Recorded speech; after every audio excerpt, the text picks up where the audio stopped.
Malam itu, langit Kiev bukan cuma gelap, tapi merah menyala, kayak neraka kecil yang jatuh dari langit. Jam belum juga lewat tengah malam, tapi dentuman keras udah bikin orang-orang bangun dari tidur mereka.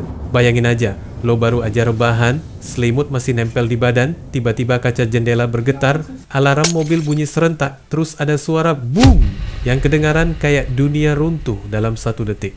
Itu bukan film, teman-teman. Itu kenyataan yang dialami ribuan warga Kiev Jumat dini hari kemarin. Rusia ngeluncurin gelombang serangan rudal dan drone yang brutal, kombinasi antara mesin penghancur masa depan dan kekacauan masa kini. Yang paling nyesek, serangan ini nyasar ke pemukiman padat, bukan cuma fasilitas militer. Sedikitnya 20 orang luka-luka dan 1 anak kecil tewas di wilayah lain. Buat yang selamat, malam itu berubah jadi mimpi buruk yang gak bakal gampang dilupain.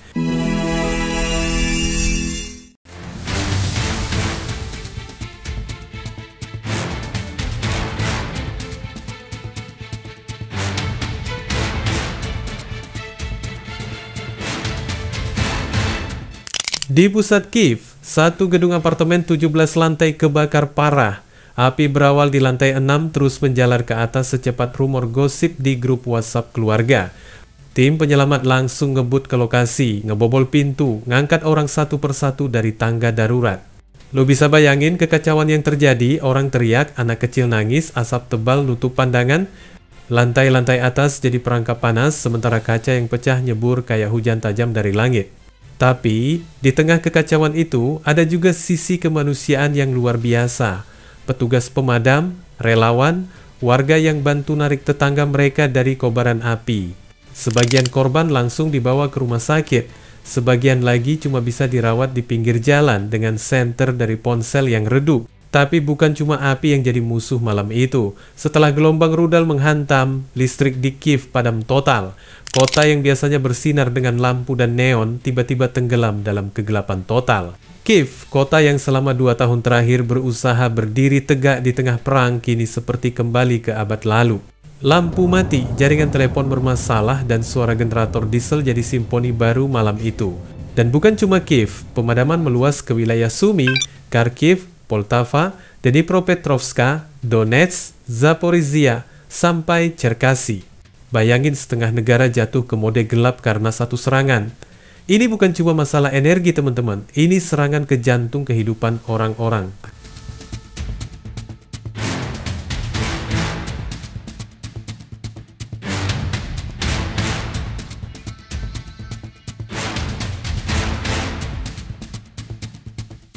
Rusia udah lama punya taktik ini, hancurin jaringan listrik Ukraina menjelang musim dingin. Kenapa?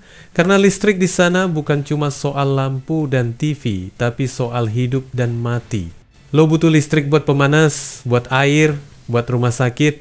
Kalau Rusia bisa bikin warga Ukraina kedinginan, kelaparan, dan frustrasi, maka moral rakyat bisa ambruk tanpa harus nembak 1 peluru pun. Ini semacam perang psikologis versi abad 21. Bukan sekadar perang senjata, tapi perang endurance. Presiden Volodymyr Zelensky, yang dulu dikenal sebagai komedian dan sekarang jadi simbol perlawanan, langsung tampil di depan media malam itu. Wajahnya capek tapi matanya tetap nyala, kayak orang yang udah terlalu sering lihat kehancuran tapi belum pernah kehilangan tekad. Dia bilang Rusia nyerang karena frustasi di garis depan timur. Menurutnya, Moskow gagal dapat kemenangan di medan perang, jadi mereka nyari pembalasan dengan ngincer kota dan infrastruktur sipil. Dalam bahasa sederhananya, kalau nggak bisa menang di perang, ya bikin rakyat lawan menderita. Tapi Zelensky nggak cuma marah. Dia juga mulai bicara tentang langkah berikutnya, minta bantuan internasional, terutama dari Amerika Serikat, buat menguatkan pertahanan udara dan nambah stok senjata presisi jarak jauh. Zelensky udah mulai ngomongin rencana lawatan timnya ke Amerika Serikat minggu depan. Menariknya, kali ini dia terang-terangan bilang dia berharap Presiden Donald Trump bisa bantu tekan Putin. Yep, dunia sekarang lagi masuk fase baru di mana kebijakan luar negeri Amerika Serikat bisa berubah drastis. Zelensky berharap AS bukan cuma ngasih doa dan sanksi, tapi juga alat nyata kayak rudal Tomahawk, sistem pertahanan udara canggih, dan rudal balistik ATA-CMS. Katanya kalau cuma dikasih 40 atau 60 unit itu nggak akan cukup buat ngubah situasi di lapangan. Kita butuh jumlah besar supaya efeknya terasa. Ini cara halus dia bilang, kalau mau bantu jangan setengah-setengah bro. Sementara itu di Moskow, dari sisi Rusia, Kementerian Pertahanan ngaku serangan itu ditujukan ke fasilitas energi yang menopang militer Ukraina. Mereka nyebut pakai rudal hipersonik Kinzhal dan drone kamikaze buat ngehantam targetnya. Tapi kayak biasa, detailnya minim, nggak jelas fasilitas mana yang dimaksud, dan berapa banyak korban sipil yang jatuh karena serangan itu. Yang jelas Moskow lagi berusaha nunjukin kalau mereka masih punya taring, meskipun di medan perang mereka lagi kesulitan.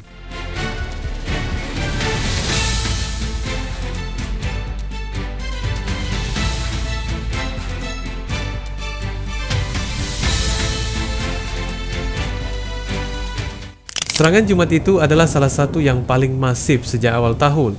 465 drone baik penyerang maupun pengalih perhatian dan 32 rudal berbagai jenis diluncurkan. Dari jumlah itu, pertahanan udara Ukraina berhasil ngejatuhin 405 drone dan 15 rudal.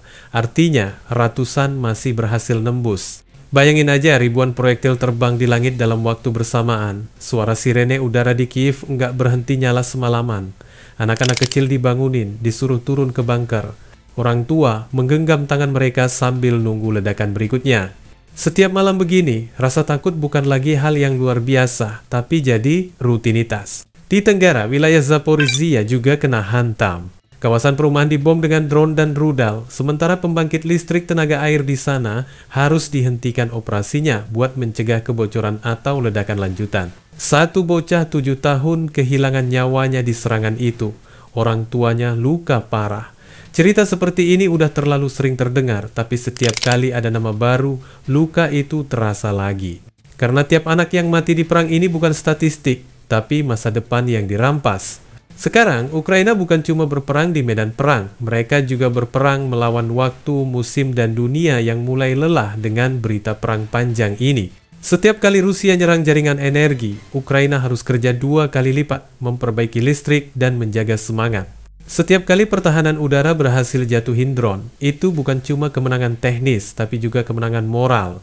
Mereka udah hidup di bawah bayang-bayang rudal selama lebih dari 2 tahun, dan entah gimana, masih bisa bangun lagi tiap pagi, nyapu puing, terus lanjut hidup.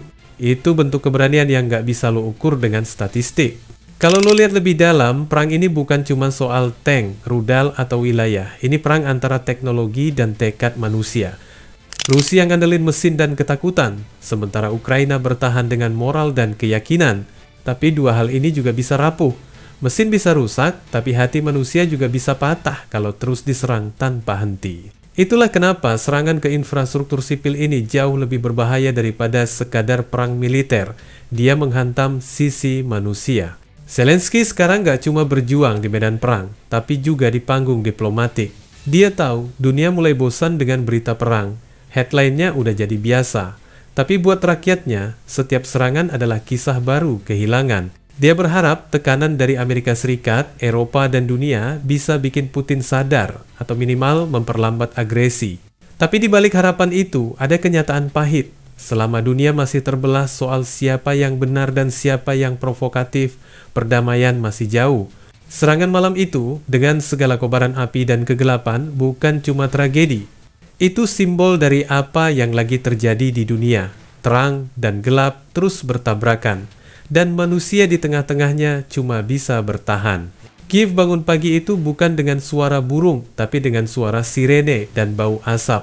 Tapi seperti biasa, mereka bangun juga, karena di tengah reruntuhan selalu ada yang masih mau hidup. Dan mungkin itu pelajaran paling dalam dari semua ini. Bahkan saat dunia terbakar, masih ada orang yang tetap berdiri. Wassalamualaikum warahmatullahi wabarakatuh.